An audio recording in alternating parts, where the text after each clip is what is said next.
Good morning. This is the Great Basin Fire potential briefing for Wednesday, July 30th. Impact map wise, we have dry, gusty winds across some of our southern areas the next couple of days, and a lot of that's in the vicinity of our existing large fires. That's going to be very problematic. Single digit humidity, gusts approaching 30 miles an hour. Also, the convective activity, showers and thunderstorms, mixed wet, some on the drier side today, but threat is for tomorrow as some of these drier storms evolve over our driest fuels over in northeast Nevada and over the southern Sawtooth. Something to keep in mind for Thursday and Friday. So we'll be watching that situation very carefully. Quite a bit of lightning up in northern and northwestern areas. Also a handful of lightning strikes, some of our drier fuels in eastern Utah as well, right on the outer fringe of what is the other outer fringe of the monsoon, not the full deep monsoon, just some spotty precipitation. Most of the heavy stuff well to the east. Was a heavy initial attack day, 35 new fires for 17,000 plus acres, 4,000 acres of plus of large fire growth. Our smoke forecasts for today and tomorrow continue to show very good production with extreme fire behavior, critically to near record dry fuels, and been bone dry last 7 days across most areas except for far northwestern Nevada and parts of the Idaho mountains. You can see the ERC point map reflecting that are very dry conditions in these purple areas, 97th percentile or above to record levels. Modified quite a bit across the Sierra front, parts of northwest Nevada. That'll be changing in the 7 days. Slight modification up north, but they're starting to dry out as well. So our 10-hour fuels and our finer fuels, you can see the most critical levels across much of Utah and parts of eastern Nevada and maybe parts of far southern Idaho.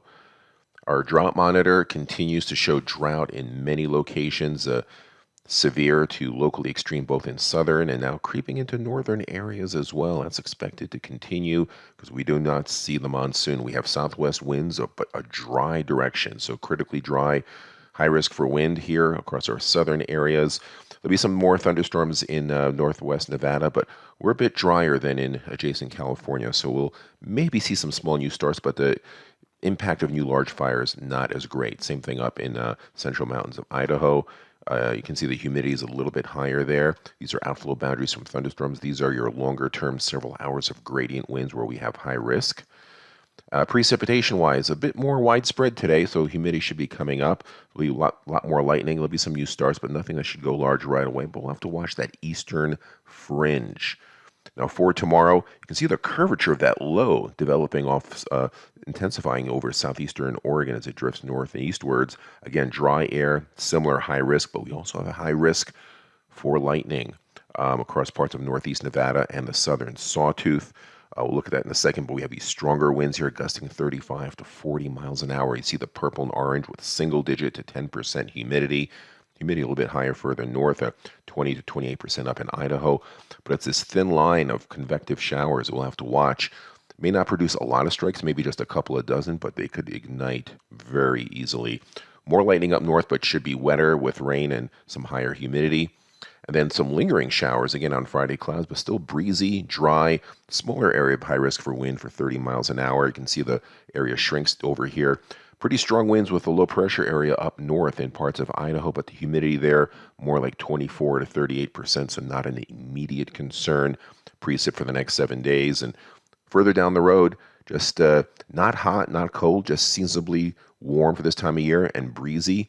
And you can see that basically high pressure ridge starts building in towards the end of the weekend into early next week. Another low drops into the Pacific Northwest on Monday, bringing more showers to parts of Idaho before it moves out on Tuesday. 7-day precip totals shown through here, very dry across Utah and the southern and much of Nevada, a bit more in the central Idaho mountains and parts of western Wyoming, and no relief in sight. August 6th to the 12th. No sign of the monsoon, well below normal precip chances, and again, warmer than normal summertime warmth. This concludes our briefing. Have a great day.